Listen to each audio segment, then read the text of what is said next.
Visual Studio is great. I've used it for 10 years now. I use it every day. I've had nothing but great experiences using it. But when it comes to Unity, there are some drawbacks. When you're installing the editor through Unity Hub, you get the option to add Visual Studio as well. It is a Microsoft product, so Mac and Linux users are out of luck when it comes to using Visual Studio without doing some extra work. But on top of that, just from a performance standpoint, there's a lot of overhead that comes with Visual Studio that's not really needed for scripting in Unity. Introducing Visual Studio Code, which works on Windows, Mac, and Linux. So on top of streamlining my environment for all of my viewers to be on the same page and environment, we're getting the additional bonus of having less tools and libraries loaded up every time we're opening our scripting editor. Visual Studio Code is not an integrated developer environment or an IDE. It's just a text editor. There are a lot of neat extensions though that you can download and incorporate into Visual Studio Code to make it work just like Visual Studio does, but in a much more lightweight form. So since I'm on Windows, I'm going to go ahead and start the download for VS Code.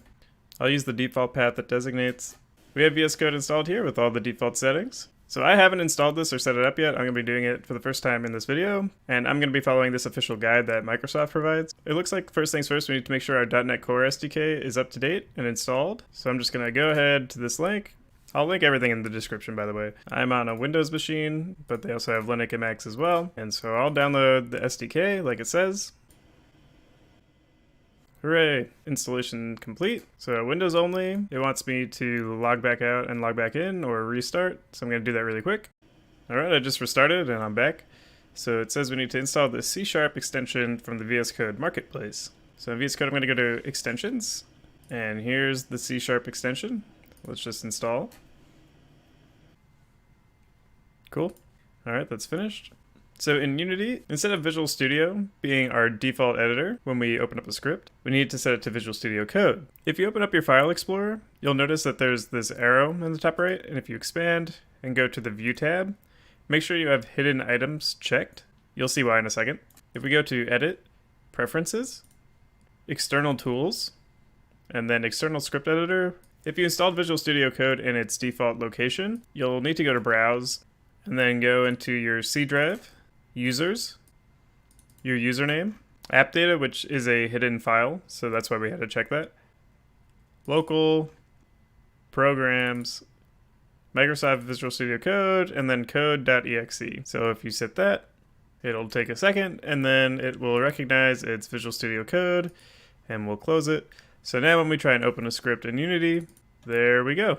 If you get to this point, make sure that your IntelliSense is working, because I know that's a common issue for a lot of people. So make sure if you type out game object, it shows up and you can finish it, or like rigid body 2D and all of those other Unity specific variables and class names. If you're not getting IntelliSense to work, then it's probably because you need to download this .NET Framework targeting pack, or if you're on Mac, this .NET SDK. So just take a look through this document that's in the description if you're having any issues. This probably has some troubleshooting in here. If you go into the settings.json, you'll see this exclusion file. If I'm understanding right, you used to have to set this up yourself, but it looks like in more modern versions of Unity and Visual Studio Code, it already handles support for this, and it generates this settings file automatically, which is awesome. That helps a ton because that saves a lot of the setup for us. Something lacking from Visual Studio Code that's in Visual Studio though is a debugger. So I'm going to go back to this extensions tab, and they have this debugger for Unity extension. So I'm going to install this and see if I can get it going. So I'm going to try clicking this run tab, and since I don't have a debugger set up, I'm going to create a launch.json file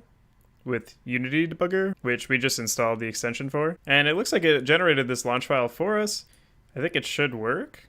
So if I attach this test script to the main camera, in the test script itself, I'll just add these debug statements to start and update, and I'll put breakpoints on them, on the two different log statements. I stopped running, by the way. So I'm going to rerun this. Okay, cool. So it looks like it's running now, which means if I go into Unity and hit play, the main camera has the script attached. It should hit the breakpoint on start, and it does. And then if I continue, it should then hit update, and it does, and it should hit update every single time because it will hit it every single frame. So this is awesome. Our debugger is working as expected. Cool. I think that's essentially what you'll need to get started in using Visual Studio Code. They do have a bunch of other plugins. Let me know in the comments if you use Visual Studio Code and there's any other packages I missed that you would consider are pretty important to have. I know there's like Unity tools and things like that, but this is a good baseline, and I don't want to overcomplicate this video, but there is one more step you definitely need to do. If you go to File, Preferences, Color Theme, you have a few different options. Oh god, light theme is terrible. If you go to vscodethemes.com, you can find a bunch of custom themes people set up, and I gotta get the same one I had before. Oh yeah, neon vomit color theme. That's the theme for me. It actually is. That's what I used to use, except it was called something else. So I'm going to open this in Visual Studio Code and install, and it asks me to select a color theme, so I'll pick Neon Vomit, and we're back. I'll be using this one. So you just did all that hard work to set it up. Treat yourself a little bit, pick out a nice theme, set it up. You're going to be staring at this thing a lot. You got to be happy with what you're looking at. And with that, I think this video's wrapped up. If this helped you out, please give it a like. I got all the links in the descriptions below, so check that out. I know this type of tutorial is not what I usually do, but I'm going to be using Visual Studio Code from now on in my videos, so I figured it would be beneficial in the long run just to show off my setup quick if people want to use exactly what I'm using. So there you go, the whole process from start to finish. I have a bunch of other tutorials I've been working on, and they should be coming out soon, so subscribe if you want to tune in for more, and thanks for watching.